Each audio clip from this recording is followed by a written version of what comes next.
నమస్కారం ఘంటారావానికి స్వాగతం. ముందుగా ప్రధాన అంశాలు. రాష్ట్రంలో ఎన్నికల ప్రచారానికి తెర. మే 13న జరగనున్న పోలింగ్ యుద్ధం.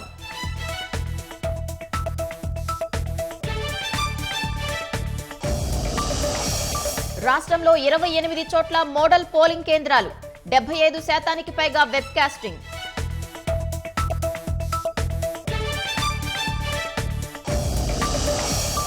అసెంబ్లీ పరిధిలోని ఏ ఓటరైనా ఏజెంటుగా ఉండొచ్చన్న సీఈఓ.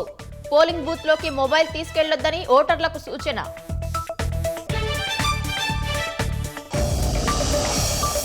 వివిధ ప్రాంతాల నుంచి సొంతూళ్లకు వెళ్లేందుకు జనం పాట్లు. సరిపడా బస్సులు లేక బస్టాండ్లలోనే గంటల తరబడి పడిగాపులు. ఎన్నికల వేళ భారీగా పట్టుబడుతున్న నగదు.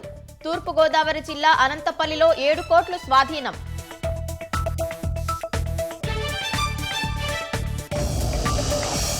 ఆఫ్ఘనిస్తాన్లో బీభత్సం సృష్టిస్తున్న వరదలు. ఒక్క రోజులోనే 300 మంది మృతి.